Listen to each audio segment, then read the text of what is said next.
Good morning. Good morning. Morning. Good morning. Good morning. You mean to wish me a good morning, or do you mean that it is a good morning whether I want it or not? Please go away. Let me speak for the love of God.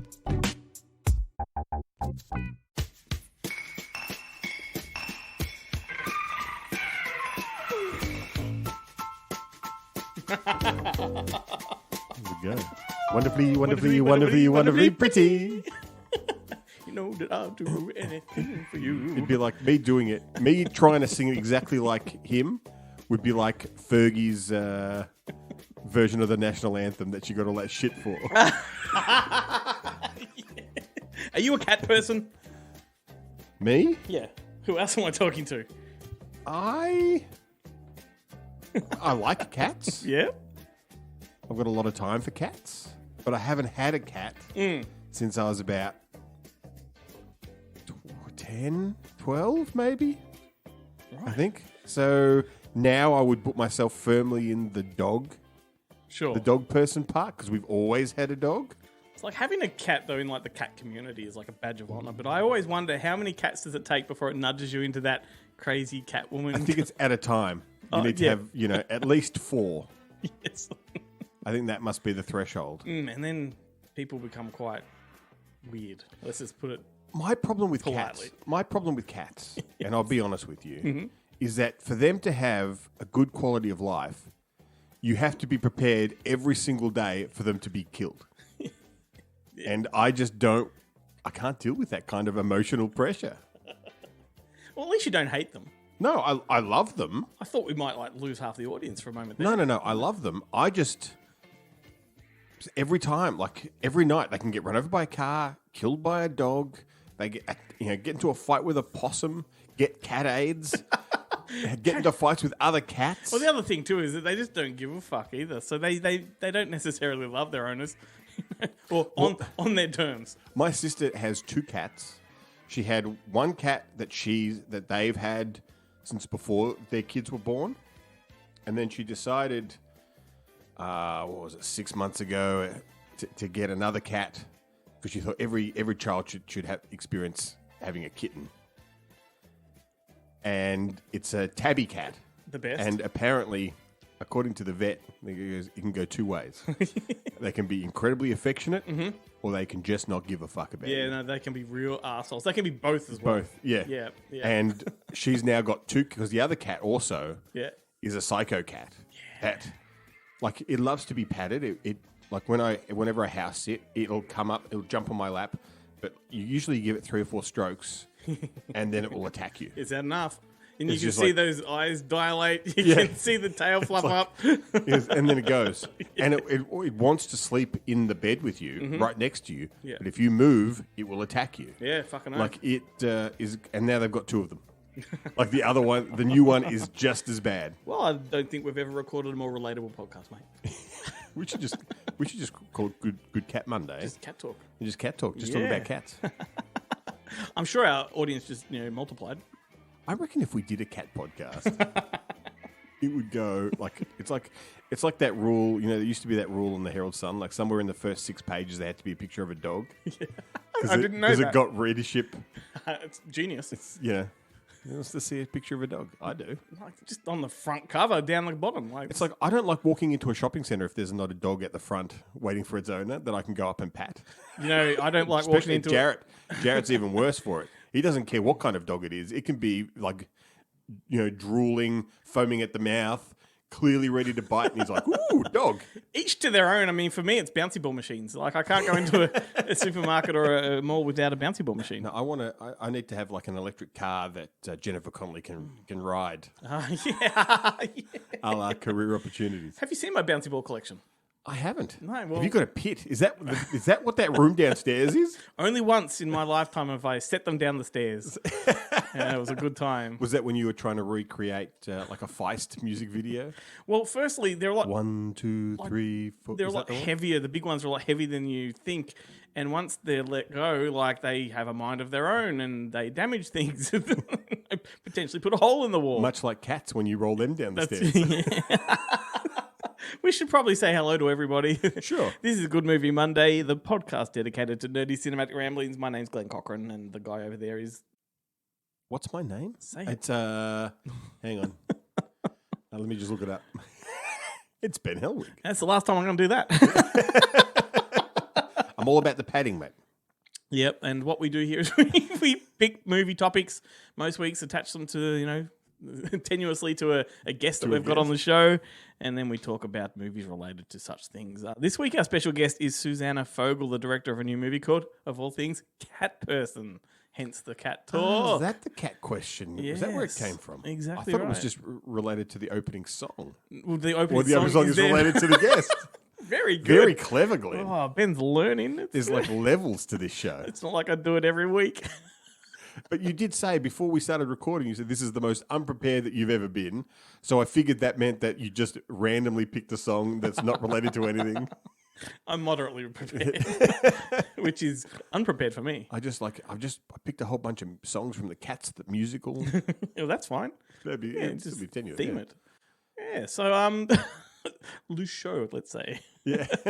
Comedy thrillers. Comedy thrillers is the actual theme, not cat movies, because Cat Person is kind of a comedy thriller, so that's how I'm tying it in. But we're going to talk about Cat Person a bit later, but damn, it's a very unsuspecting film. I think you're going to really like this one, Ben. Oh, I'm excited. I can't Yes. What else is coming up on the show, Ben? This is now where I just throw it to you on this part. I love it. I love it. wait. Well, I think we've got our... we're going to talk about the... you put the question out on the socials. Yep. And we got a great response this time. I was actually a bit upset by some of them because I was like, I wanted to talk about that. And now they've... But you still can. We still can. Yeah. They facilitated it, so I'm grateful. Yeah. That's right. But like one was going to be my like super secret. Like I bet you didn't think of this because it's very underrated and like only five people saw it. Oh, well, It's one on of that those people are there. Yeah, is one of the people who commented. And we've got Jarrett coming up, giving us all the goss on the one release this week, the one physical release this week. The Boneheads from Kentucky are giving us their, I think their segment this week is on films that they'll never see, which I love the theme of. Yep, it's a great theme. Though it's very odd. It's odd, but I mean, look, the little teaser, spoiler alert here, one of those films kind of does tie in with Does tie in. Yeah. But, look, one thing I was disappointed with not disappointed with the segment, but... Just with them in general?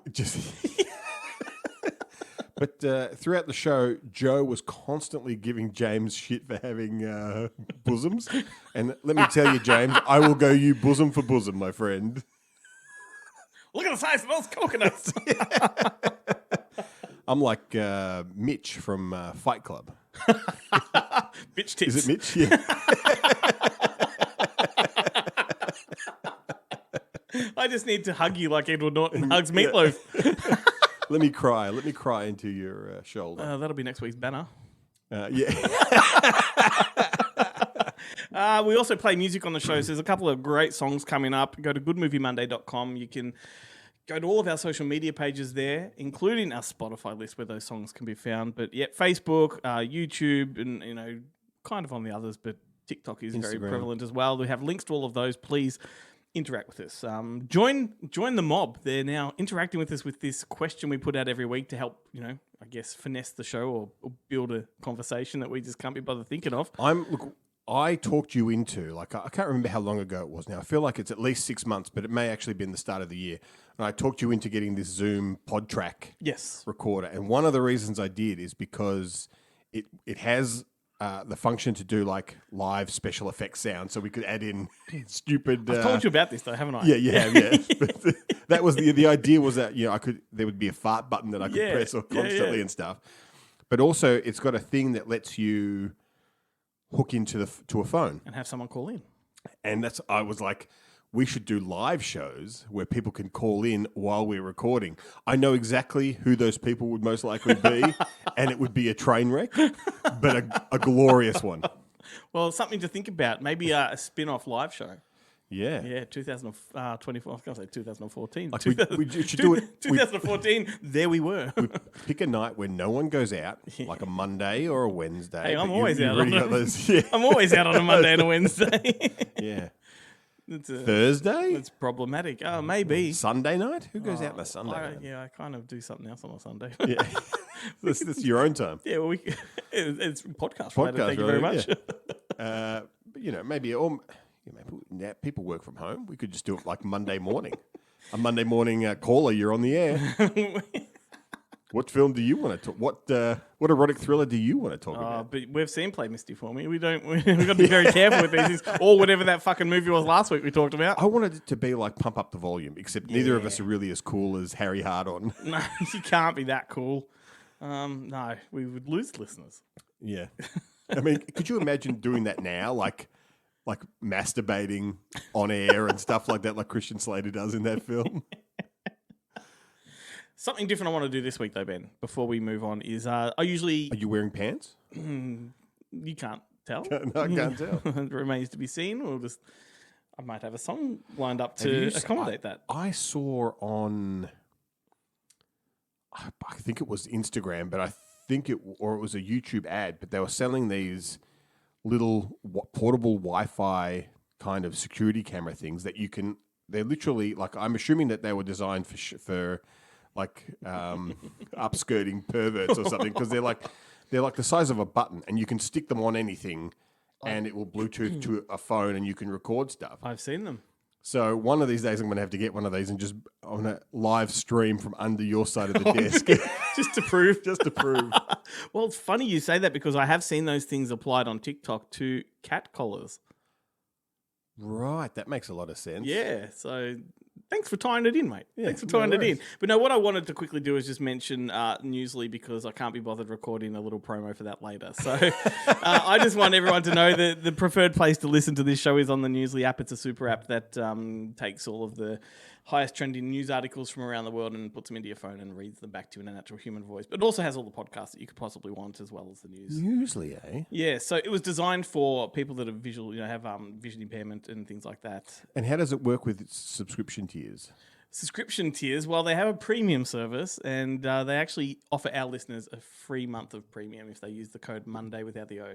What's the difference between the premium and the free version? Well, the free is just your regular podcasts and news articles, and then when you go up a tier to the next subscription, it unlocks a lot of side podcasts, a lot of additional content. And Are we on the free side or are we on the premium side? well, we haven't got any additional content on there. We don't have any additional content. No, Well, no, but- we do. Every night on social media, we've got additional We content. do. We should really whack that on the Patreon, if I'm being honest with this. But look, I mean, the premium service is there to explore for free for a month. So the code is Monday without the O, MNDAY. Go to newsly.me, download it, check it out. So Monday. Monday. No better time to jump into this. It's that time every single week where we drag Jarrett from out of his 4K closet and welcome him to the show. Thank you. It's good to be out of the cupboard of shame for once and able to talk about physical media in a healthy, open environment. But there's not a great deal to talk about this week, gentlemen, because I'll tell you this. I do have some news, though, so I'm not going to just, keep it short and sweet. There is only one release this week on home entertainment. And understandably, because it's a big one. It's a big one. It's like the Barbie week where no one really wanted to go up against Barbie on home entertainment. So it's Universal releasing Oppenheimer on all the formats. I have mentioned in the past the special feature content, so I'm not going to go into that.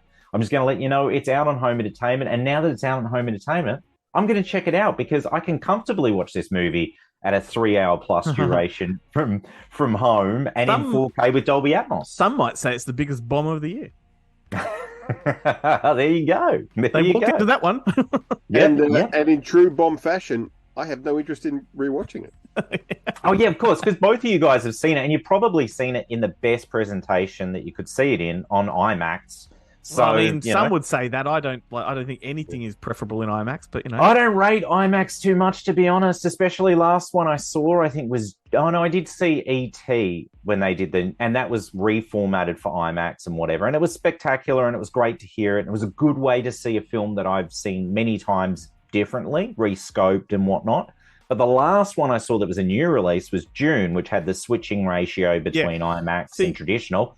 That was I did not enjoy the experience. I've got no interest in watching things in IMAX when they actually utilize the entire screen. Like that to me is overwhelming and too much. Like if they presented in like a letterbox on IMAX, then that's not a problem, you know. But with Nolan, he fucking flip flops between formats, and it's like, what, shit, what? Well, I even felt that with Dune as well, in that I was like, it would. Oh, Jarrett's frozen. I think his back went out, Ben. Yeah. I was going to say though, while Jarrett paused, like I'll reserve all my opinions on IMAX until I see the first IMAX porno. They can switch all the aspect ratios they want. Yes. Well, Jesus. Why are we looking at this sandworm, and then realised that old mate Timothy Chalamet was at the bottom of the screen, and I was like, oh. So my question to you, Jarrett, is that entire time you were talking, we saw you frozen, and we had a conversation. Did you not? Did you not see any of our conversation? No, I was too busy having a rant about June in IMAX. So at least you won't offend any of the June fans. Wait till you watch this back. And well, at least we didn't miss anything good. Well, you did. Well, I did, clearly. Yes, yes. Yeah. I hope you asked a question and then I came back agreeing to it. It was something I normally would. Well, let's just say, I mean, it relates to sandworms, so. Oh, okay. Fair enough then. Fair enough. All right. Well, some news, gentlemen, some news. So this is pretty exciting. Warner have got some titles coming up, back catalogue titles that Roadshow will be releasing in December. I think they're scheduled for around December 5th. And again, these ones are kind of come out of nowhere. We've got, Andrew Davis's The Fugitive from 1993, which is the feature adaptation of the 1960 TV series. Love that film. Harrison Ford, Tommy Lee Jones, quotable as hell. I heard just recently, and I have done absolutely no research into The Fugitive other than loving the film and just watching it, that it was a nightmare to make. Have you heard this? I haven't. But there's a commentary with Andrew Davis and Harrison Ford. It was on the existing and of, I think, like the 30th anniversary. Well, I mean, if that's the case, I mean, I consider that to be one of the few perfect films. Like, it is a flawless movie in my eyes. Yeah, I love it. I almost don't... Look, I didn't click on the article. I saw it was like a clickbait thing. Yeah. And I was like, well, look, I don't want to know. I don't need anything to ruin this film for me. Yeah, I love that. I love that when you do have a troubled production for whatever reason, whether it's the cast not getting along or the director not getting along with the cast, or force sort of Mother Nature interfering, and if a film manages to survive all of those problems and turn out to be fantastic, it's a hell of an achievement. Yeah. Look at Waterworld. Yeah. I mean, me being the sequel guy, what do you think of US Marshals? US Marshals? I did see it theatrically, and I only saw it once, which was I like it. I mean, and that's not me just being me. I think it's a decent movie. I think it was all right. Yeah, like I felt like it was a bit more like, although obviously it's got some huge set pieces and clearly it's got a lot of money behind it, but it did feel a little bit more like a direct-to-video sequel, just with ridiculous budget. But I was a huge fan of Wesley Snipes at the time as well. So, I would basically watch anything he was in. I saw Boiling Point? I saw that theatrically. So I would have watched anything with Wesley Snipes. And of course, Passenger 57. Gentlemen, for the second week in a row, Passenger 57, always bet on black. Yes. That's Arsenio. Look, I'm in the same boat as you. I saw it theatrically, and I remember I must have just seen Big Lebowski theatrically as well, because when I went to Village Cinemas in the city, and they had the bar then, and that was still like a relatively, like most cinemas didn't have alcohol service, and I went in and asked for a White Russian, and the guy behind the counter had no idea what I was talking about, and I was like, I think it was just Kahlua and milk, I think, and then maybe some vodka in there, whatever. I've been in that predicament also when I worked in a cinema and they gave me a bar shift because someone didn't turn up, and I said, well, apart from like popping the top on beers and maybe pouring the odd glass of wine, I don't know how to make cocktails, let alone also, did you complex have a license? Spirits. Yeah, no. This was the Hoyt's Regent Cinema, and they had like a little bar, and it was. No, but did you have your serving? Oh, RSA, yeah. It was. I had to do the RSA as part of my role, so I think because I was of age and I had the RSA. They made me do it. Yeah. And I tell you what, the very first person that came in asked for a White Russian. And I was like, look, I've seen Big Lebowski many times, but I have no clue. And so they just, coached me through it and I just made it for them on the spot. It's a tasty beverage. It's it. a tasty beverage, but I do prefer the dirty Black Russian. Yeah. On the topic of the White Russians, actually, I just revisited recently The Devil's Advocate, which I'd only ever seen once prior. And I saw that shortly after I saw Big Lebowski, because I was at a friend's house and he just made White Russians all night until we ran out of something. And then eventually we were just drinking milk and something. And we watched that and Last Man Standing. And my memories of both of those films are very poor. And I've been reluctant to revisit them because I fear that it's going to be an acid trip, going to bring back all that night. and milky memories.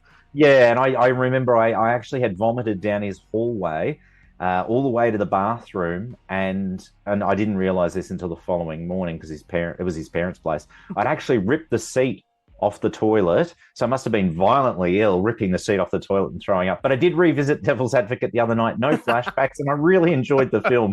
So I think I'm going to do Last Man Standing this weekend, but completely off topic. I would say avoid Last Man Standing if you haven't seen any of the Dollars movies.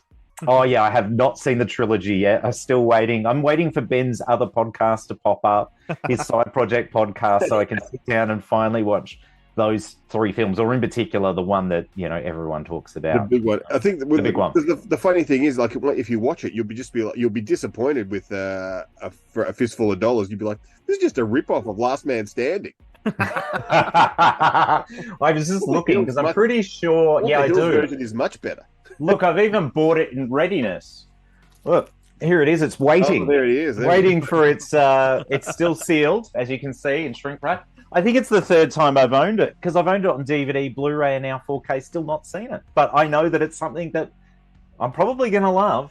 I'll be bitterly disappointed if I don't, because I've really invested in this film over the last 20-odd years. So. I'll have to record the pilot. Yeah, absolutely. Absolutely. So the news. I haven't told you the news. So the 2 titles that are coming out. Well, I did tell you about The Fugitive, but I haven't told you about the other title. The other title that's coming out. Oh, and sorry, The Fugitive's going to have Dolby Atmos. So I'm very excited. Plus, it's a proper restoration. It's been overseen by Andrew Davis as well, so it's going to look schmicko. I'm really excited. And he needs to make another movie. Agreed, absolutely. But the other title, I'll give you a little hint. Okay, so it's got one of the actors that's in it. It was I think it was her first film, to be honest. When did this turn into a gameplay? Oh, well, I figured I'd throw a bit of game in there. Now she is rumored to be a sex trafficker. I know it's a bit of a conspiracy theory. So this is her first film, and she is rumored to be a sex trafficker. It also stars another actress / stand-up comedian, and this was her first dramatic role. And she's completely turned... Whoopi? Yeah, Whoopi on The View. Not great. Always getting her back up against... It's not Jumping Jack Flash. No, God, I wish it was Jumping Jack. No, that's trapped in the 20th Century Fox library, so... Don't think we'll see a 4K of that. It is The Color Purple, yes. Great. It's obviously coming out because they've got the new adaptation coming out early next year. Oprah Winfrey, okay. Yes, yeah, Oprah Winfrey. Yeah, the rumor is that, yes, that's one of the... She's an Epstein crony. Yeah, a crony of Epstein. Yeah. But yeah, that one's coming out on 4K. I don't know if it's a good thing or a bad thing it doesn't have Dolby Atmos. I don't know if we do need to hear this movie. I certainly don't need to hear Whoopi being smacked around by Danny Glover in Dolby Atmos. But it's a great film, like it honestly is. And I'm hesitant about this redo that's coming out early next year. I think this film was vastly underrated. And I think at the time, obviously, Spielberg being the director, he was known as being the spectacle, high concept director. And then he did this fantastic film. Which was vastly underrated, as is the next film he did after that. The new one is based off the stage show, so that's the point of difference. Which it's is it going to have musical. So it is musical. Yep. God, I definitely not interested. Well, in I mean, the original Spielberg film is kind of a musical because there's lots of gospel music throughout it, but and they not sing stopping, on screen. But do they? they stop and sing in this movie, They like, do, you know. yeah. They will. I mean, according to the stage show, that's what they do. It's like Hamilton, but color purple. Yeah, right. That does sound completely out of my field of interest, unfortunately. I feel like I only want to watch it if it's a Simpsons parody of it, and the Simpsons songwriters do the Streetcar Named Desire. Like, I only want to see the. I only want to see the New Orleans if it's sung by Mo and Chief Wiggins. But anyway, so that one's coming out. But again, Warner being Warner, neither of these releases have any new content. It is all archival. But the beautiful thing is that Warner were one of those labels back in the day that actually did give a shit when DVD and Blu-ray were around. So we got some special features on these, all archival. But both of those releases are dropping. So that's the news, gentlemen. So I didn't just want to give you Oppenheimer. I wanted to give you a little bit extra, and we got a whole lot extra. Well, not to mention all of the Jim Cameron stuff that's coming.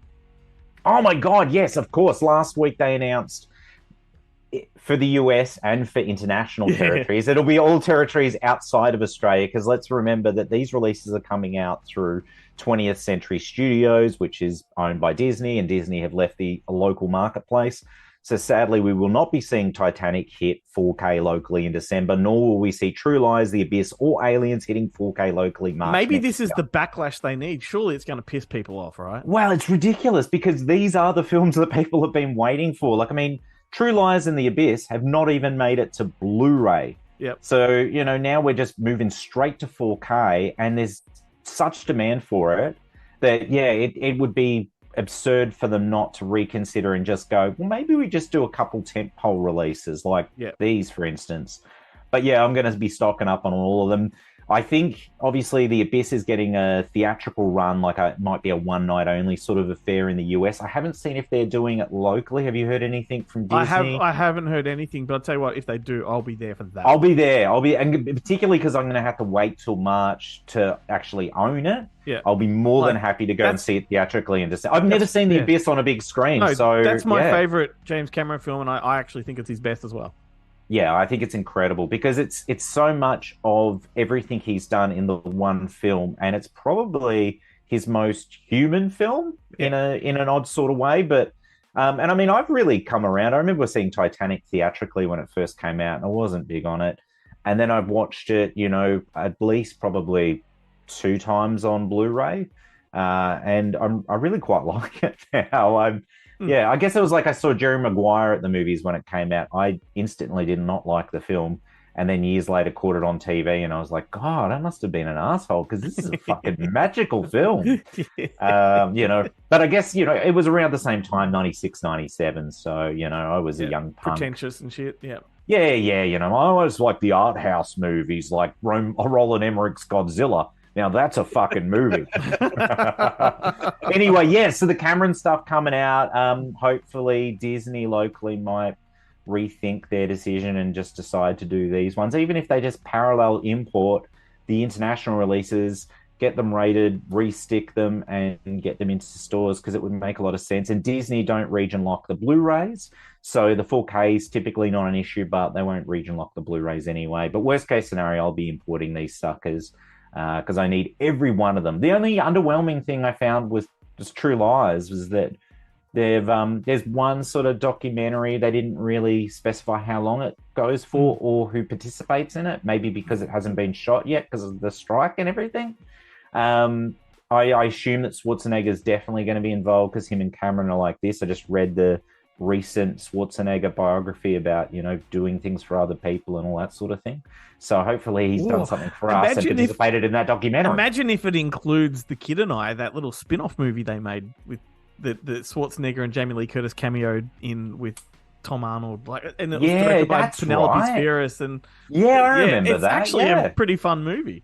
Yeah, well, at this stage, all it's got is the the retrospective featurette, and then what I assume to be a photo gallery of, and I'm like, well, okay, that's cool, but where's the commentary, Cameron? You've made us wait. You've made us wait this long. The least you could do is just sit down and record a commentary with Arnie. Well, he's too busy right now putting together the Piranha 2 4K. So of course, and that there's speculation that Scream Factory may do Piranha 2: The Spawning in 4K, just to ride the coattails I would. of these releases. I mean, why not? I Why love not? it. I And want it. Include both cuts. The European cut with the sexy, and the original US cut where it's just kind of Piranha 2 and reversible sleeve.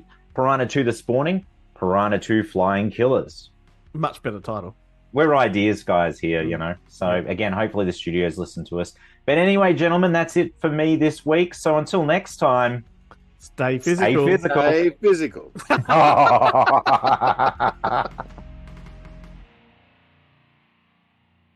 Last week on Facebook, we asked everybody to name some good comedy thrillers, Ben.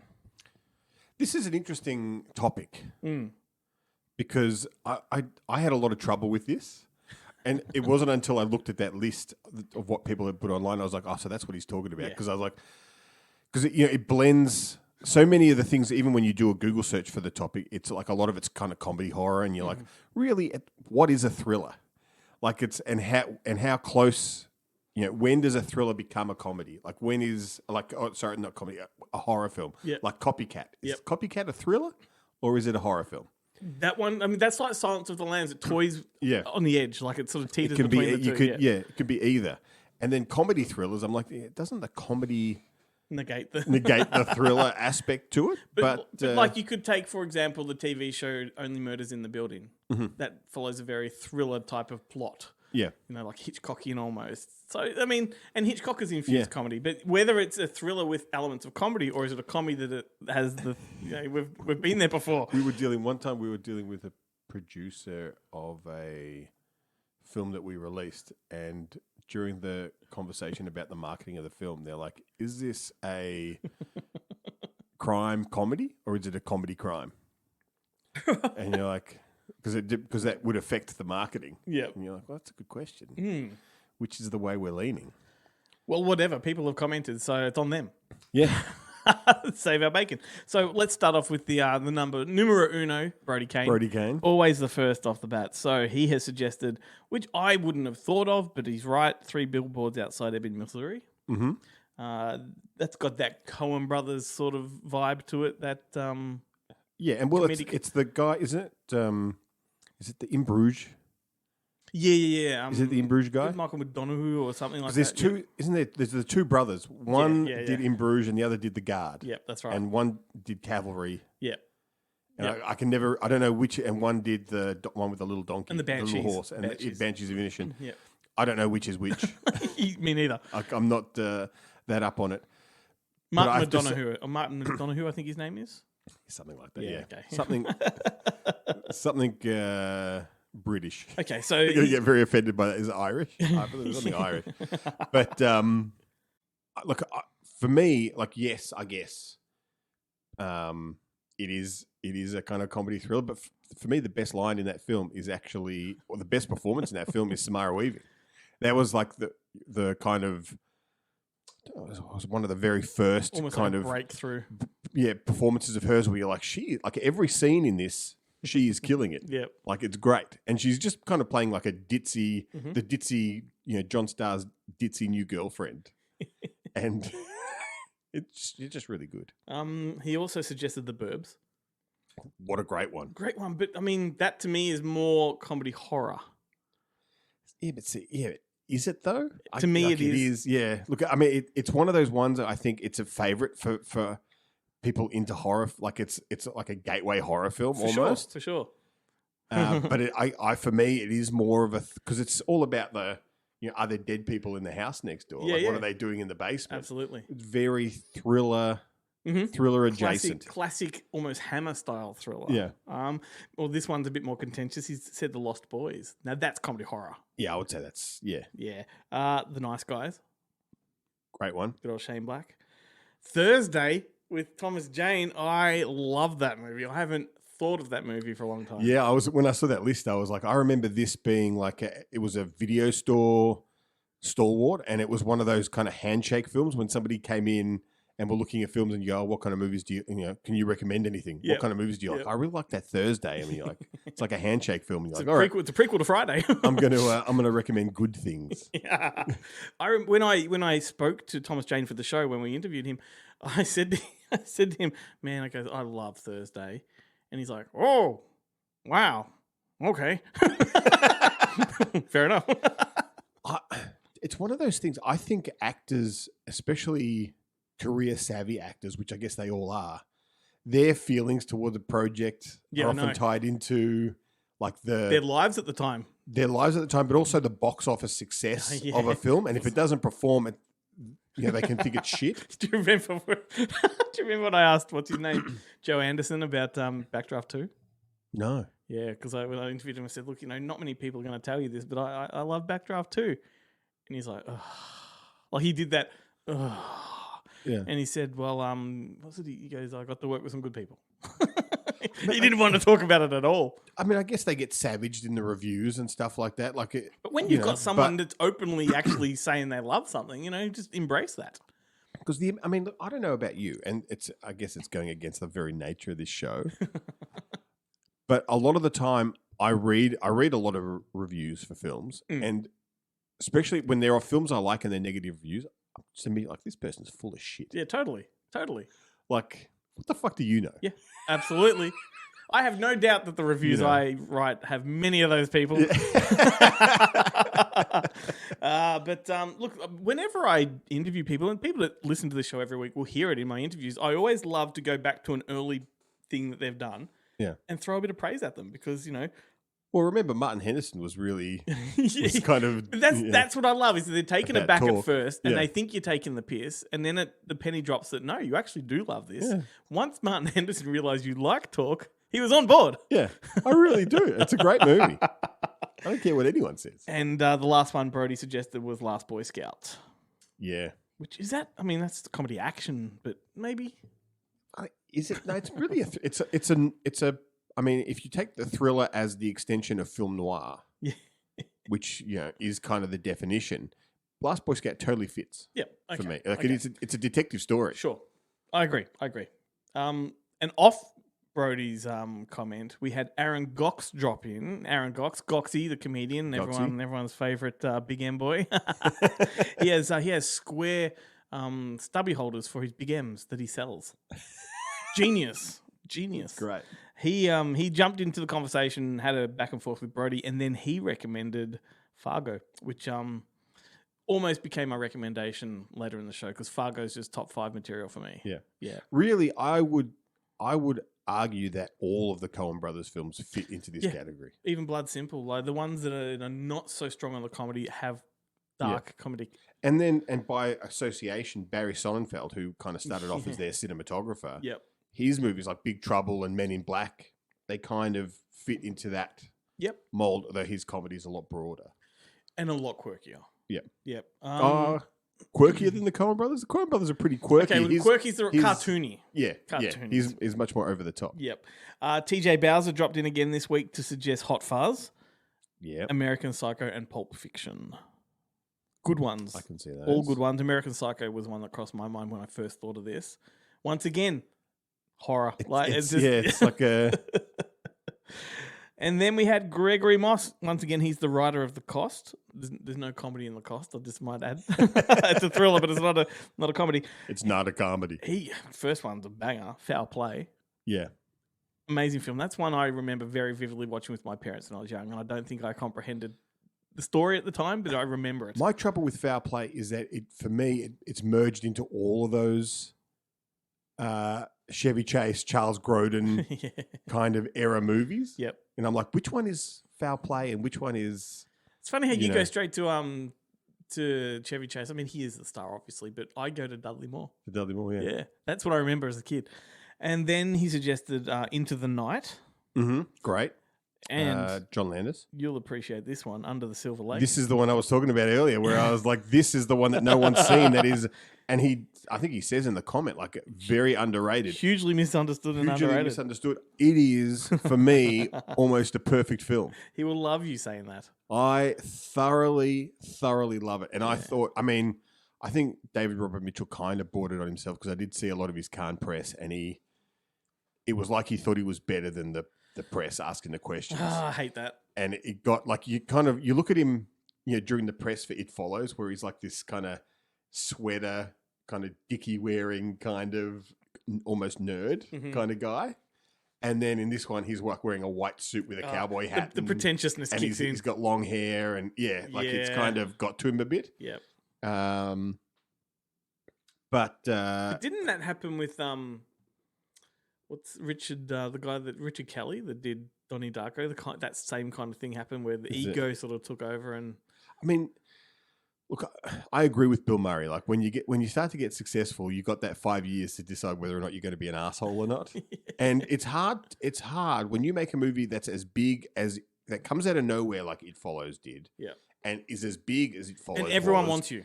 And you're all of a sudden you're surrounded by sycophants telling you how awesome you are and everything you say is funny and everything you say is great. It'd be impossible not to. You'd be like, all of a sudden everyone's just, Well, it would be really hard to stay grounded. Yeah. That's the thing. And that's what I'm worried about with the Philippou brothers, Raka Raka. Yeah. Which way are they going to go? With their personality, it could go either way. And what else did he... 2 more. 48 Hours and Sexy Beast. Yes. So there we go. It's a good lineup of movies for discussion. I want to add... once again, it's that horror thriller thing. I want to add Arachnophobia to the list. I think this is the second week in a row you talked about Arachnophobia. I'll just talk about that at whim. See No Evil, Hear No Evil. Once again with Joan Severance, who I talked about last week. And she does get no good in... Hear No Evil, See No Evil, which is a complete waste because it's Gene Wilder who's blind. No. Oh, he's can deaf. he see He's it? deaf. It's Richard Pryor that's blind. That's blind. He can see her naked. And he's got his fingers in his pocket like a gun. Yeah. When she takes her top off, she's coming out of the shower. Yeah. And I remember as a kid... No, she can't see him. She's got her eyes closed. Oh, no. She can see him. Can she? Absolutely, yes. I thought she can see. She doesn't see him when she gets out of the shower and she's getting for the towel and stuff, and he's kind of in the room. Yeah, but then she walks out and Yeah. put your hands up and the towel drops and, Yeah. and he's got his finger in his pocket. It looks like an erection, not a gun. And I remember as a kid, because I do adore that film. I really, really love it. But I do remember It took me to tell time on an analog clock. I thought they are strange looking nipples. Because the nipples blended in with the breast colour. But as I grew older, I learned to appreciate a lot more, and they're nice. they come in all shapes and sizes. It's also the movie that introduced me to Kevin Spacey. Yes. It was the first time I'd ever known Kevin Spacey. I think I may have seen him in Wise Guy, but I don't know if that was because before when or he after. blew up and became an A-lister, all I could think of, he's that guy. He's that British guy from See No Evil, Hear No Evil. What a great movie. Quotable to no end. Fuzzy Wuzzy was a woman. Harvey Wallbanger. You mean? Not white? Wait a minute. I'm black. Does Mom know? Then I thought about The January Man. Kevin Kline, which I revisited a while ago, didn't really hit the mark like it used to. Look, because the premise of the movie really is that Kevin Kline is in love with his brother's wife, and they're having an affair. Yeah. And his brother's Harvey Keitel, and that's the kind of main. It makes it really hard to sympathize for him in that kind. Like, it's not like it's Gumshoe, where one brother steals the wife away, and then they start having an affair. And the other brother's an arsehole. Like, Harvey Keitel isn't really an arsehole. It's a real tough one. It was always a tough one for me to get my head around.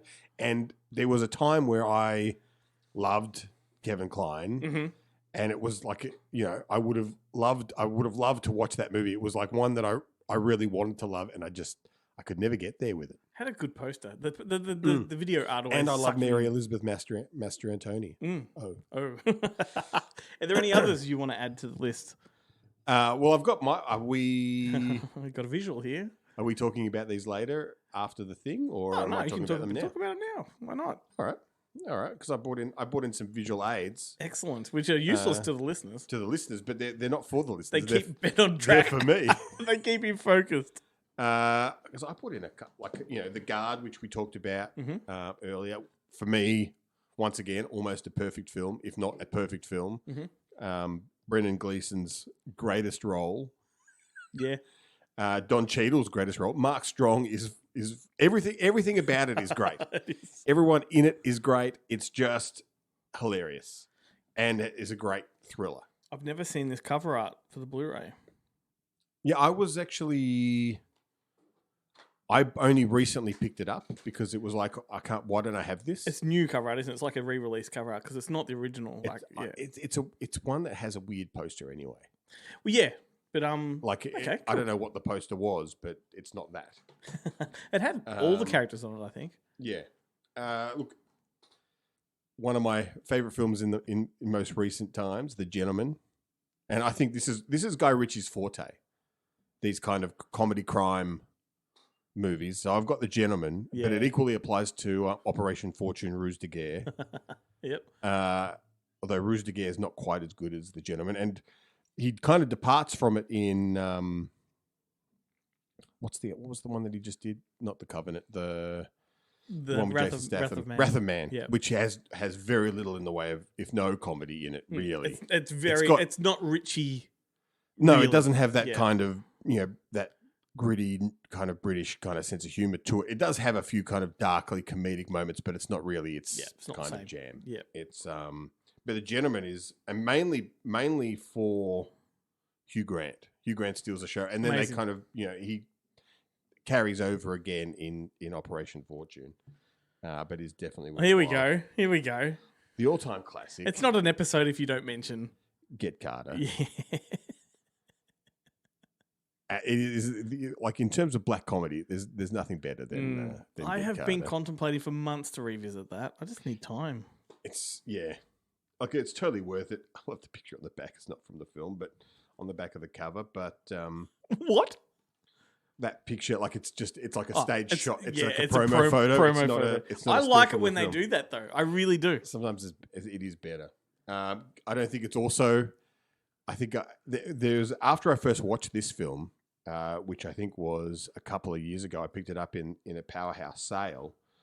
I think I must have mentioned it about 50 times. It's Gumshoe with Albert Finney, directed by Stephen Frears. I think it was his You've already mentioned it on this episode. Have I? No. But you mentioned Gumshoe as a genre, I think, maybe. I thought you said Gumshoe earlier.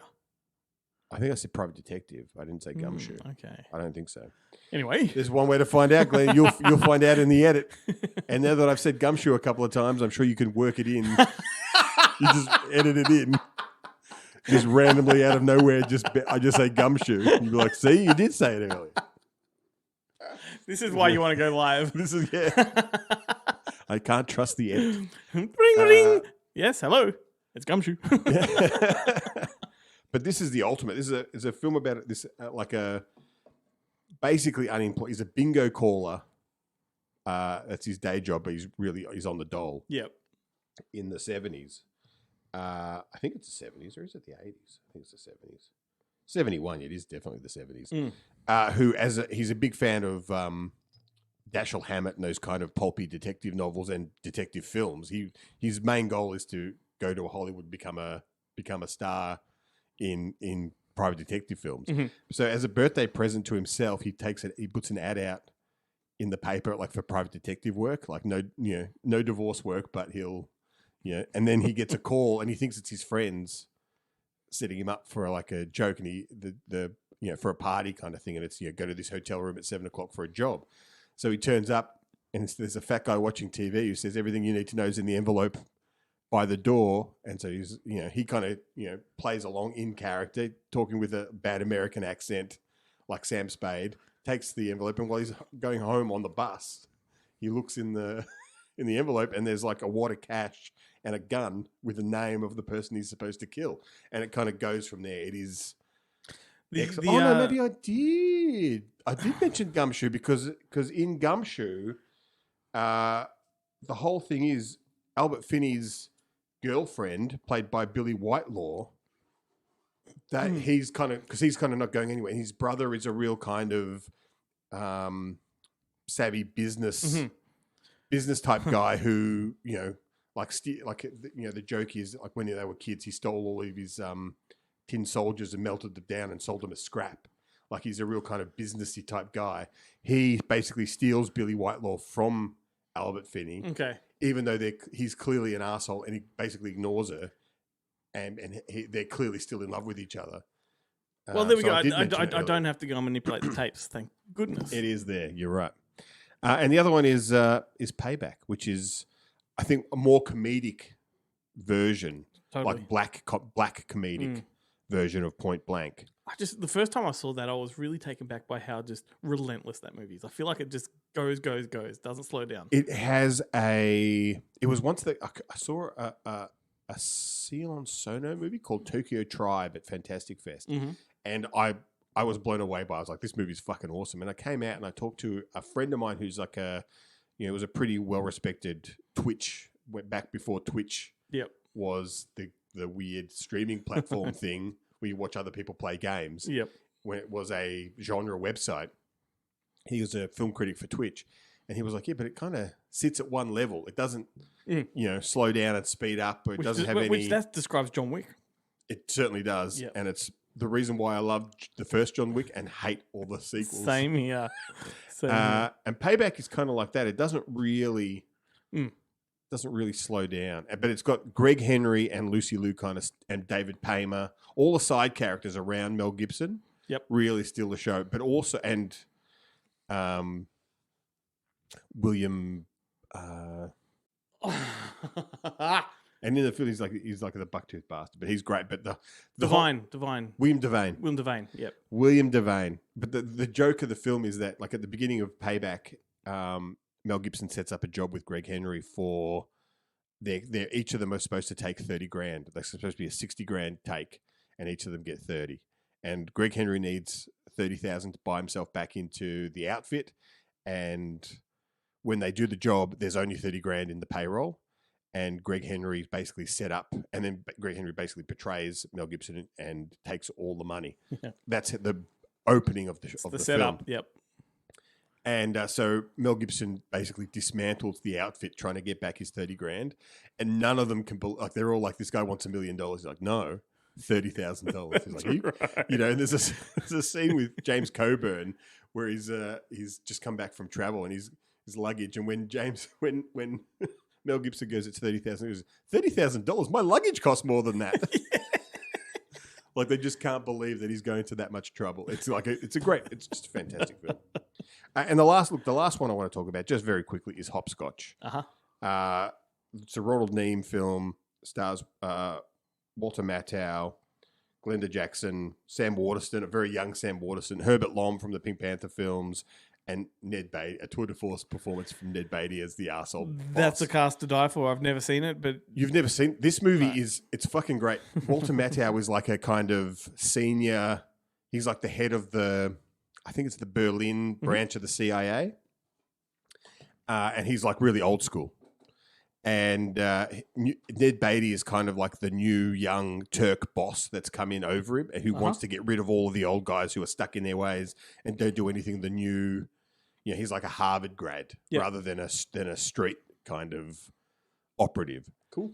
And so basically, he basically fires Walter Matthau. Mm-hmm. So Walter Matthau, on his way out, steals his personnel file, swaps it around with someone else's, and threatens to write a tell-all book about the CIA, and then just totally fucks with Ned Beatty. Excellent. For the whole rest of the film, and it is great. It's added to my watch list, mate. I can leave this here for you if you want. It's amazing. I forgot that I keep my Criterion Blu-ray in a different place, and so I brought in the DVD, but I'm positive I have it on Blu-ray. But the DVD's, it's still a Criterion DVD. It's pretty amazing.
Listen, you know I love you, but I just can't take this.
your eyes go through me.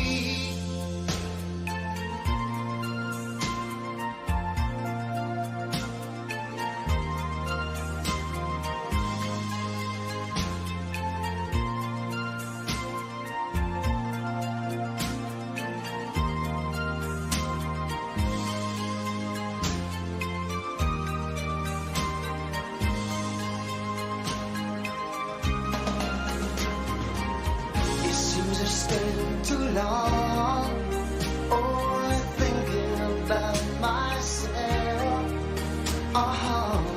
Now I want to spend my life just caring about somebody else. But listen, you know I love you, but I just can't take this. You know I love you, but I'm playing for keeps. Although I need you, I'm not gonna make this. You know I want to, but I'm in too deep. You know I love you, but I just can't take this. You know I love you, but I'm playing for keeps. Although I need you, I'm not gonna make this. You know I want to, but I'm in too deep. You know I love you, but I love you, but I just can't take. You know I love you, but I'm playing for keeps. Although I need you, I'm not gonna make this. I want to, but I'm in too deep. You know I love you, but I just can't take this. You know I love you, but I'm playing for keeps. Last week on the show, Ben, we played Roxy music. This week is Genesis, In Too Deep from American Psycho. Nothing more fitting. I do. I fucking love that. I love this song. I love Genesis. I love Phil Collins. I do take it on the chin when they make fun of it in anyone who likes Phil Collins in movies. A lot of movies that they talk about it, they seem to do it with a bit of I a love him.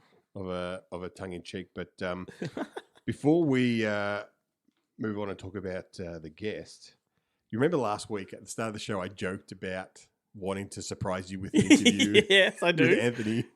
With Anthony Penta, the director of We Kill for Love, and how it didn't happen. Yep. Well, lo and behold, straight after As predicted, they got in touch, and he listened to the episode. Oh my God. Really? Yeah. So look, I did invite him on the show. Hopefully he comes back. It'll have to be like a little separate thing because we're guested out for the rest of the year. Yep. But hopefully he does get back to me. We do get to talk to him about erotic thrillers. Summer series. He did talk about how much he did mention he's glad that he's not the only person who loves 8mm too. Thank you. Thank you. So, everybody, 8mm too, get on it. A justification for you there. I'll glide on that for a while. And he did say that he actually made at some point like this really good Night Eyes security patches from the film. Man, this guy's obsessed. I would love to have one of those patches. I would create the uniform. Just so you can have a patch? Yeah. Just so I could put that patch on. Oh shit. It'd be amazing. I'd love to be I reckon Night Eyes, more so than any film, increased the volume of applicants for security guard jobs during that kind of 1990, was it 1990, 1993, 1994 kind of year. Because who wouldn't want to be I'm more like the other guy, like Andrew Stevens. In the film, Andrew Stevens is a bit kind of nonplussed when his boss is like, yeah, we installed a security camera in her bedroom. You're more like a Paul Blart. Yeah, I'm the other guy going, yeah, I installed a camera in the bedroom. No. Only for jokes. I installed the camera in her bedroom and she wears pink panties. Because otherwise, it's a very fine line between that guy in Night Eyes and the Baldwin in Sliver. Oh yeah, where he's rigged up all the hotel rooms. I prefer it to be. I'm more like the guys in Vacancy. I was about to say that. I was going to say you're the fucking hotel owner in Vacancy. You living in the roof? I just make money any way I can. That's snuff films in my hotel where I've built secret tunnels. Oh my goodness. Well, speaking of creepy thrillers, this one this week we're talking about is Cat Person, directed by Susanna Fogel, who I'm about to play a chat with. This movie is a creeper because there's no they're not hiding the fact that it is a comedy thriller, right? But if you do go into it unaware, which you're not going to if you're listening to this because I'm going to tell you, it's a teen comedy. And I was halfway through this film thinking, oh, I don't know if I'm on board with this. It's not really doing it for me. And then the fucking film flips and you're like, yeah, I'm on board. And that first half makes sense. Like it's well worth it. It's part comedy, part psychotic thriller. Unpredictable. I mean, let's face it. There's always a psycho character in those teen comedies. Usually it's the popular girl. Yeah. Like they're like in Slaughterhouse, which we spoke to the director the other day, which will be in an upcoming episode. Yeah. The sorority stuff in Slaughterhouse, like they're all fucking psychotic. Yes, this is a lot different. Yeah. But what I do like about this, and you're going to hear me talk about this with her, is it shines a light on the behavior of all involved, right? So it is essentially about dating. It's the dating scene, and it's a girl that works in a cinema is charmed by one of the customers that's clearly been sort of had his eye on her. And they go out on a date, and isn't that what happens in Whiplash? Except it's the drama music obsession. What he goes out with. But it becomes Supergirl. It's this story that he becomes a bit obsessed with her, starts to scare her because he's a bit too into her, but at the same time she's kind of leading him on because she doesn't want him to know how inexperienced she is and all this. But the film looks at the personality of both of them, doesn't justify either way, but it goes into depths that a lot of people wouldn't want you to explore in a movie like this, and it has got a bit of backlash because of shines too much light on the guy and what motivates him. Right. And that's what I love about it. But look, I'm not doing it justice. Listen to the conversation. She's going to tell you all about that. Very morally complex. Here it is. And then after that, stick around because we've got the Boneheads coming up as well as our recommendations. Well, it is a pleasure to meet you. What an awesome film this is. I'm still trying to process it, if I'm being honest with you. Thank you. That's great. I hope that you continue to process it slowly for the rest of your life. It took me on a real roller coaster of emotions, and it is based on a popular short story that went viral. How did it come to you? It came to I was aware of the story, but off doing other projects, and then it cropped up as a full-fledged script that was adapted by this writer Michelle Ashford, whose work I was a fan of a couple of years later. So it was sent to me by a producer that knew me from past lives in Hollywood, and he had the foresight to see that this was something that I would connect to, even though what I'd done previously was more just strictly comedic, which I give him a lot of credit for. Yeah. Absolutely. Well, sometimes people that have that comedy background, are the best people to take on certain subject matters that have. We're all so damaged. I mean, we're the perfect people to talk about like horrific inner lives. That's what leads us to have the careers we have. Well, look, speaking of that, I think you've successfully tapped into some very raw emotions here that I think a lot of people are going to relate to. Nobody in this film particularly comes off perfectly, which is what I found quite fascinating about it. They're all rather flawed. And so other people are going to watch this coming at it from different perspectives. What did you identify with when you first read it? Well, that's a great question. I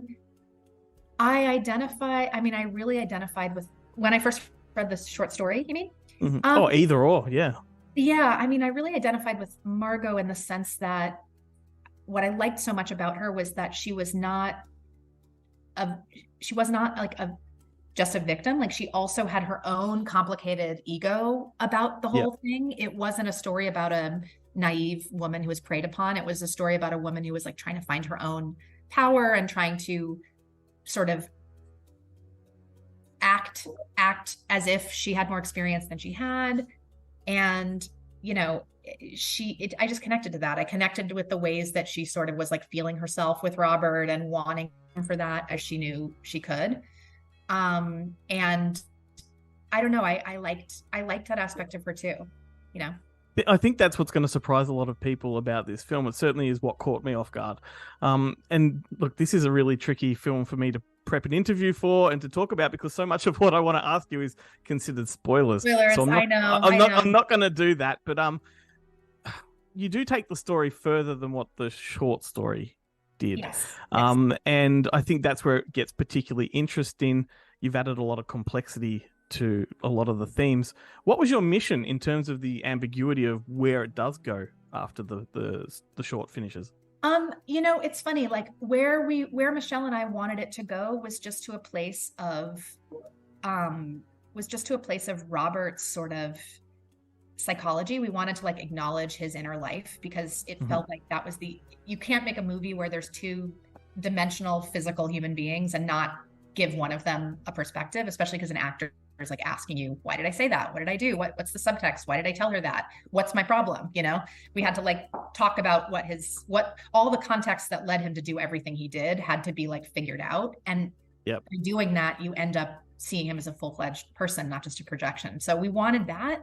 That's kind of as far as that's what we wanted in setting out to make the movie. Talking about it now in the context of like analyzing the work of the movie in hindsight, I've come to understand it as other things too. Like it sort of like has a different significance now that I'm like talking about it from a bird's eye view, which is that, the story caused so much drama in the culture. It provoked so much anger, so much male anger, like defending Robert, vilifying Margot for jerking Robert around. All these feelings were coming out, feeling like Robert's perspective wasn't taken seriously, and then women saying, well, welcome to our world, we always have our perspectives not taken seriously, and then the men saying, well, this is still unfair, and the women saying, why are you so sensitive, it's payback time, and then the men saying, we have to have payback time, or whatever. There was all these layers upon layers upon layers, and we wanted to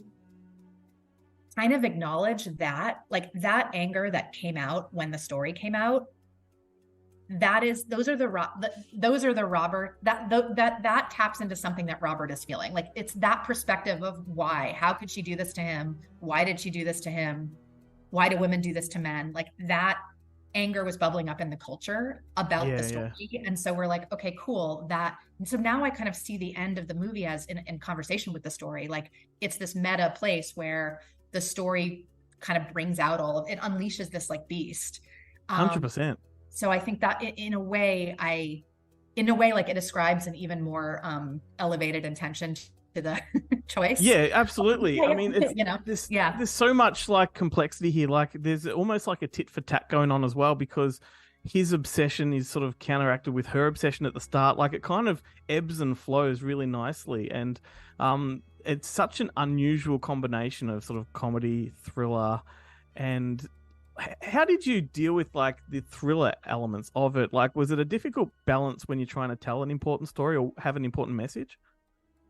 I mean, a lot of projects I work on have a complex tone in this way. It's like what draws me to them. I think it's a little bit of a high risk, high reward thing where I'm like, wow, this could be really botched or really incredible, depending on how it's executed. And I like that challenge. So for this one, I think that as long as the person that's taking you through these different genres remains grounded and layered and authentic in their responses, people can follow you through a lot of different explorations in genre and not feel like you're telling a schizophrenic story. And so for Margot, it's like, okay, she never ceases to be a person who's smart, grounded, funny, and gets the joke and is funny herself. That's the person you're following into fears, fantasies, conversations with her roommate about boys, a burning house, her trip home. Like it's all, I mean, I probably just gave 1,000 spoilers, but basically she has this vivid imagination, but she's still a person that you connect to. And so, I mean, for some people, they're going to feel like the tone is all over the place because they're not going to feel comfortable with the fact that the tone is a lot of things. But for a lot of people, in particular young women, that resonates with them because the experience of being young women contains a lot of tones. Like you're always afraid for your physical safety, no matter what. It's just a part of your lizard brain is aware that you're like the fairer sex and you could be overpowered. That's always something that's going on. Underneath the most confident, funny woman, there's also a little bit of physical fear that just exists in you. So, and then there's so many movies, shows, books where women are, well, in particular movies and shows that if you don't like live under a rock, you've seen plenty of imagery about like female victims, because women are usually the victims of those things. And so you can like instantly call up 1,000 pictures in your head about the worst case scenario. It's just, they're just in our brains. there's a backlog catalog of it, Yeah. And I think you set that up really nicely too, just with that simple quote. Forgive me I forget who it came from, but men are Margaret worried Atwood, about what women think, and women are worried what men will do. I think that right there kind of sets everybody in the right frame of mind for what's to come. So when you're balancing a little bit of comedy with some thriller, like, does it feel like you're directing two different kinds of films, or is it just sort of a natural flow? I mean, no, I think it's just what each scene like requires a different muscle, or a different tool. Like you lay out the toolbox at the beginning and then you pick up different tools along the way. But I think, no, it didn't feel that way. I mean, I have experience with that, with that particular balance. And before I did that for the first time, I got in my head about it. Like, how's this going to land? And then I did it a couple of times and I realized, I just have to believe what's going on. For the narrative of the movie, I just have to believe what's going on. And if I believe what's going on, it's not going to make it less believable that she's funny. I do think that that having, if she had a sense of irony about the danger, it would be problematic and it would instantly take the tension out. So she needs to be a person she needs to not be arch ever, you know? And that's an important thing. And that also applies to, action. I directed an action comedy, The Spy Who Dumped Me, much broader. But in that movie, I always thought we talked about complex tones too, where it's like, people would say, well, it's an action comedy. So are you going to have funny, ironic action scenes where the characters are freeze framing in these heightened ways, in comedic ways? And I'm like, I don't actually want any of the action sequences to be funny. I mean, they can have situational humor, but the characters should not be lowering the stakes to wink at each other mid. They're not in on the joke. Yeah. And I think that's all. I think that is my guiding principle directing too. It's just talking to the actors about what brought you here. And then when you're here, there's going to be unintentionally funny things that are happening sometimes. Yeah, I think that's really clever the way you've used her best friend as well, because she says a lot of the things that you don't want Margot to say.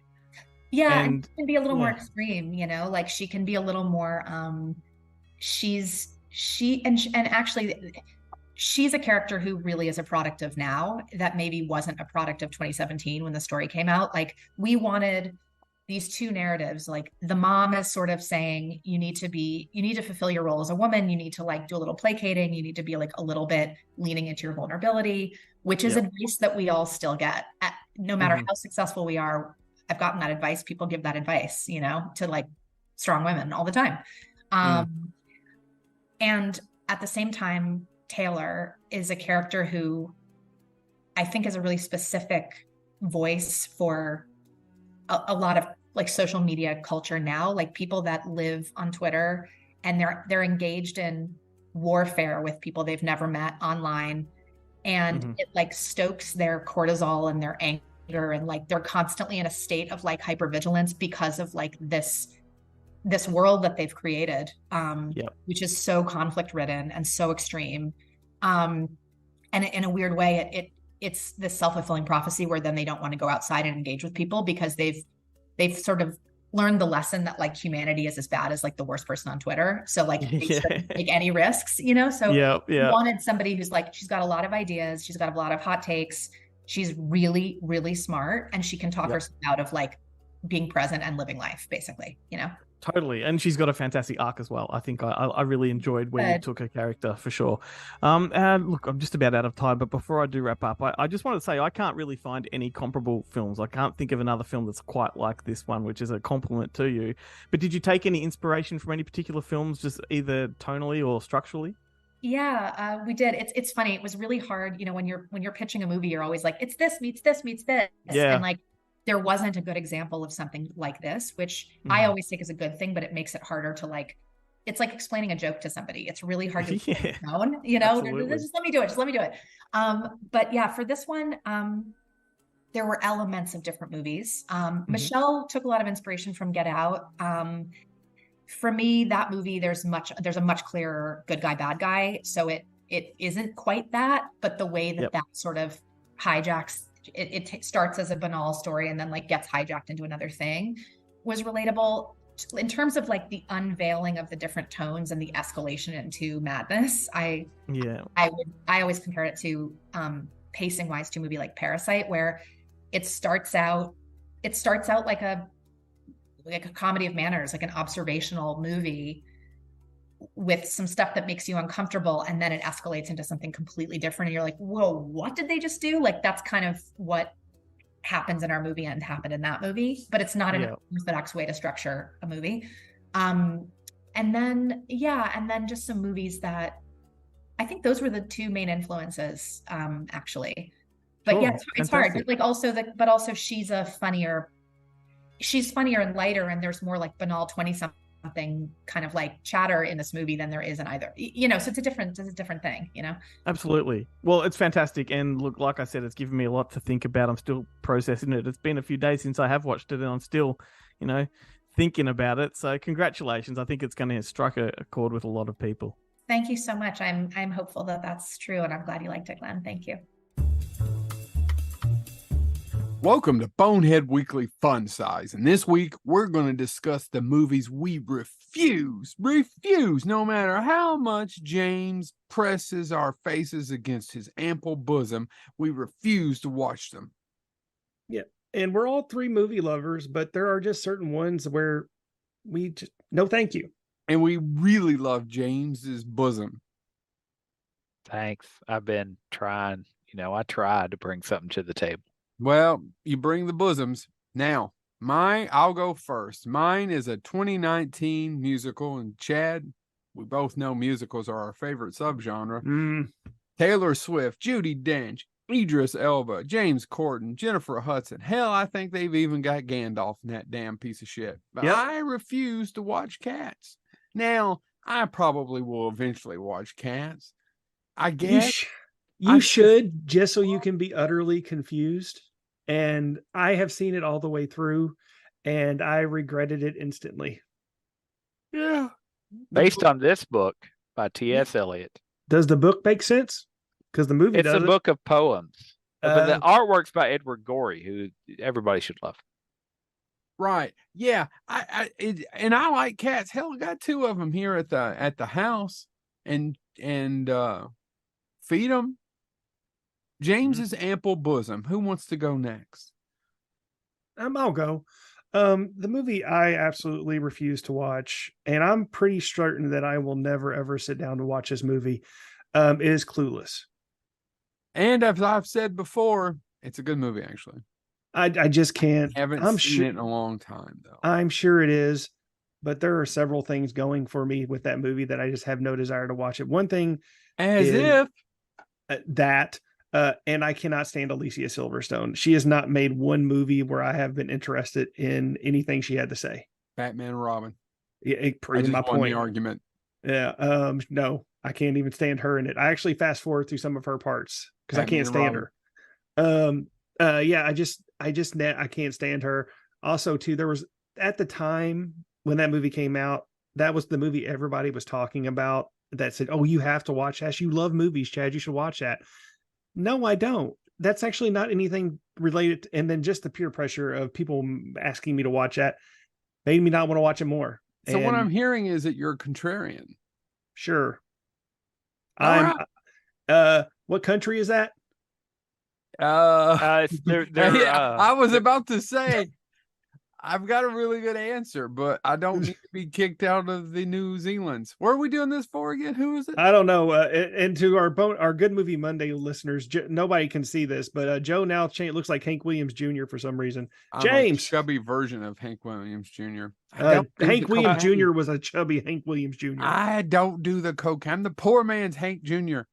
James, Hank Williams the third. Anyway, these are crooked. American Animals is my pick for this.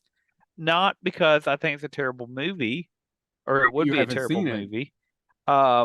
It's very highly regarded.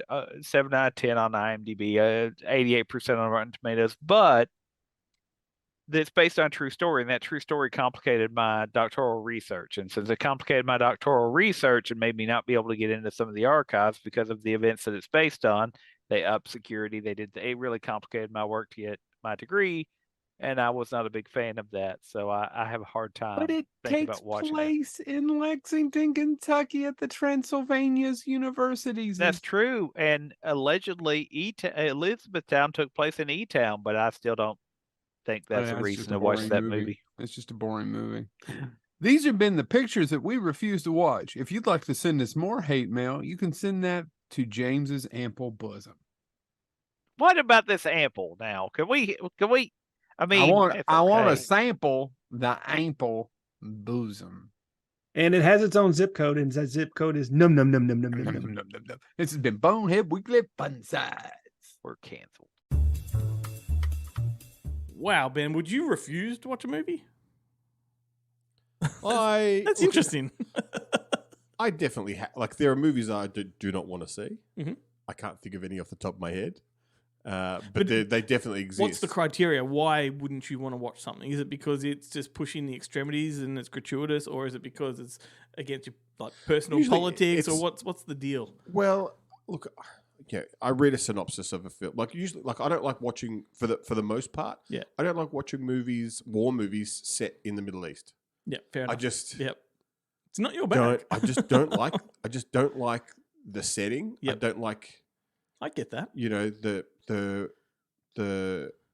really anything about them like that whole conflict. Yeah, is something that I'm just not interested in. See, for me, it's like sword and sandal, that kind of thing. I'm not big into that. See, I like to and I don't mind that stuff. Yeah. And I like World War II movies and World War I movies and Vietnam War films. I love those. Yeah, look, I don't look. They're my favorites. My problem with Vietnam movies is that Vietnam, like a lot of Asian countries that are close to the equator, it's very hot there. So everyone is always looking sweaty. And it's the reason I don't really like drug movies is the same reason I don't like Vietnam War movies, because everyone's sweaty. I feel like Vietnam sort of brought pop culture into the war film. That's what I love about it. Anyway, I hate being sweaty myself. And so I don't like watching, like in Strangeland, like I have not, I think I have seen Strangeland. I watched it not too long ago, but I refused to watch it for years because Ray Fiennes had like the long sweaty hair, and I was like, "This is gross. I don't want to see it. It's just yuck." Like that's the only reason. Yep. I was like, "He looks sweaty. I don't want to watch it." It is a sweaty movie, mate. Yeah. Strange Days, good stuff. All right. Well, that was just the Boneheads. Interesting topic. I thought, we could do a show on that, but I don't know how many there would be for me to nominate if we did a whole episode. I could go for days. Yeah. Go and look for the Boneheads. Their podcast is available anywhere you do get podcasts from. Their most recent episode was recorded live from Scarefest. They hosted a panel with R.A. Milhaloff. Yeah, there's a name for it. It's Leatherface from Chainsaw 3. Right. Anyway, those guys are a lot of fun. Check them out. This is where we're at the final stretch of the show, Ben. We get to recommend a movie each. I'll go first. I don't know what direction you're going to go in here. I know that you sort of had one in mind before and you got pipped at the post. I was going to do, like yeah. Gregory And Moss. Silver Lake. That's right. So I'm sticking with Stakeout, 1987. All right. Nice. I don't know if that's the reaction I was expecting. Yeah, I haven't seen Stakeout. I know, I'm pretty sure Jarrett loves Stakeout. Love Stakeout. And honestly, I saw it on new release video. And that's it. And I loved it. And I've not seen it since. I mean, like, look, I don't think I'd gone through puberty when I first saw it. I've seen this many times. Before I talk about it, though, John Badham directed it. Like, what a fucking legend this guy is. Like, some movies he's made, amongst many others, War Games, Short Circuit, Blue Thunder, Bird on a Wire, Point of No Return, Saturday Night Fever, for fuck's sake. Like, this guy is prolific. And look, it is responsible for the first ever time I think anyone had ever seen Emilio Estevez with a mustache. I'm going to talk about the mustache. Believe me. What a fantastic sort of buddy cop movie it is. And it does very much pay homage to Hitchcock because it's got a real rear window element to it because they're obviously staking out. It's very voyeuristic because, they're spying.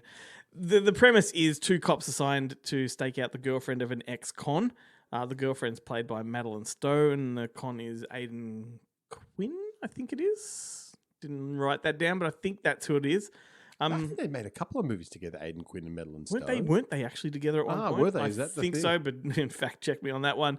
But one of the cops, Richard Dreyfuss, falls in love with this woman, and then the ex-con comes back, and then it all just turns into attempted murders and all this kind of stuff. And it turns into a thriller, and the comedy kind of does get lost in the final act, I would say. But before that, it's very Lethal Weapon-y.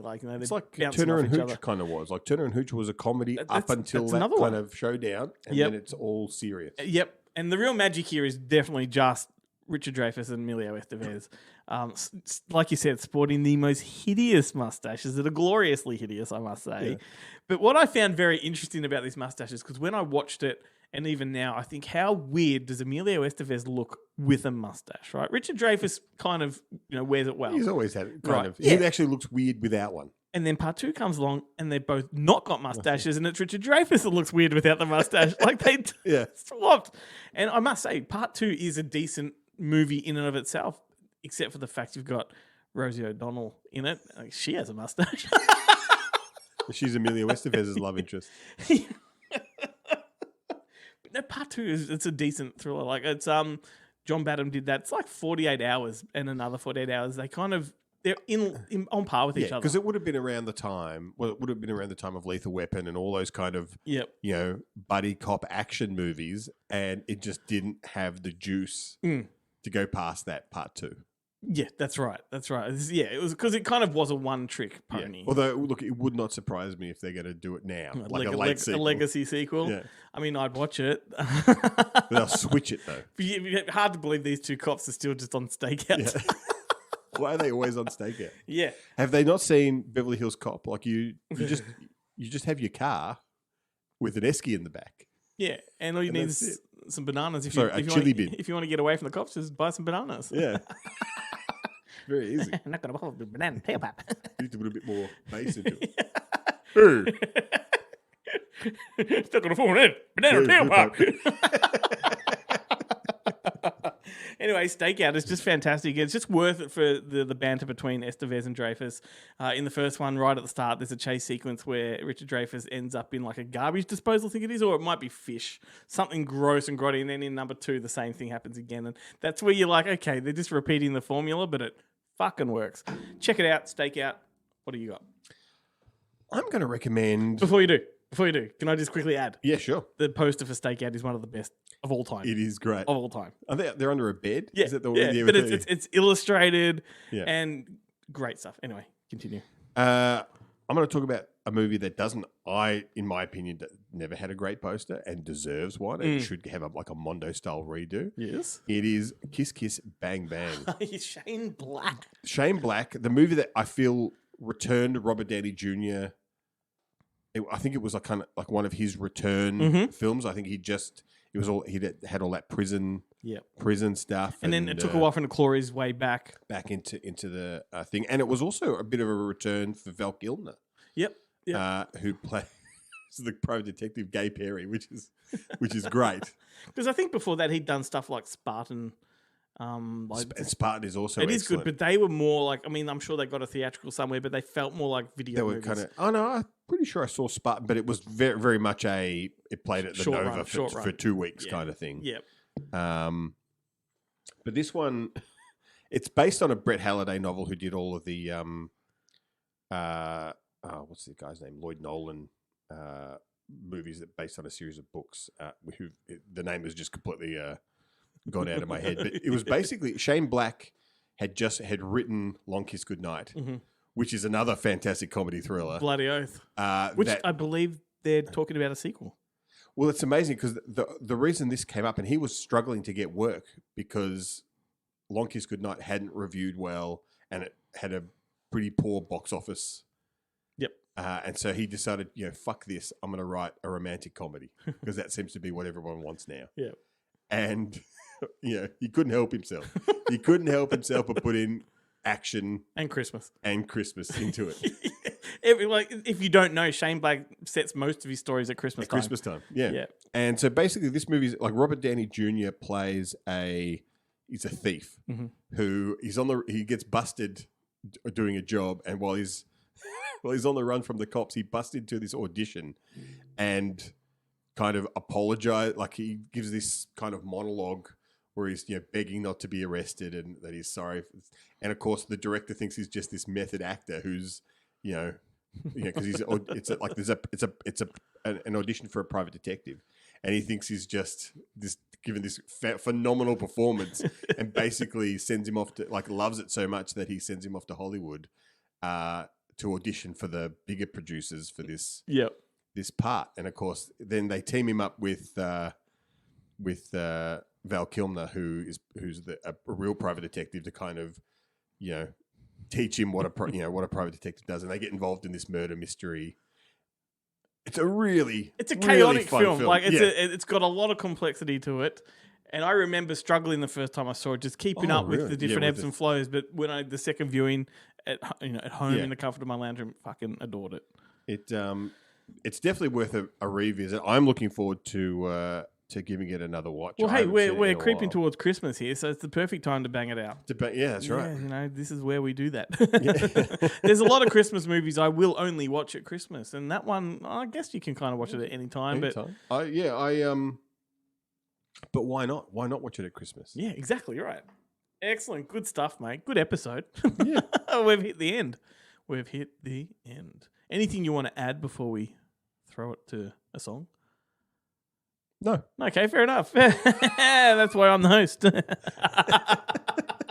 Thank you, sir. It was a good one. Thank you to Susanna Fogel for that chat. Hope you guys get to see Cat Person. I hope you get to see Kiss Kiss Bang Bang and Stakeout, because they are bang up recommendations. I should see every movie we've talked about. Yes. Today. Says us who doesn't get time to watch half of these at all. So you know what to do. Hit up goodmoviemonday.com, go to our social media pages and join the conversation. On Wednesday, we will drop another question for next week's episode, so please participate. Lend us your replies. I don't know what this next one will be, but we'll figure it out. How about a song? This one is from In Bruges. This is called The Walkman by Brandy Alexander. Good stuff, Ben. See ya. Bye.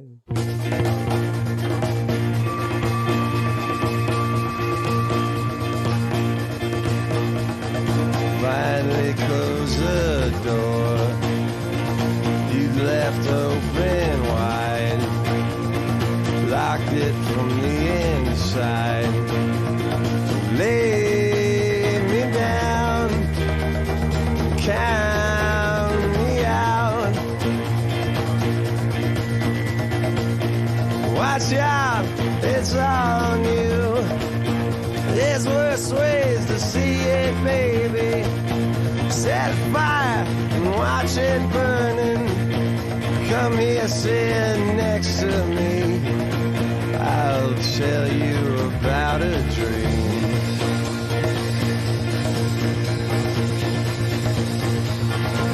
I'm looking out on the world. I see it through your eyes. Burn you down, bury you. I tried to see it plain. There's worse ways of getting here. You don't hear me complaining. I'll tell you of every dream I'm holding for you and me.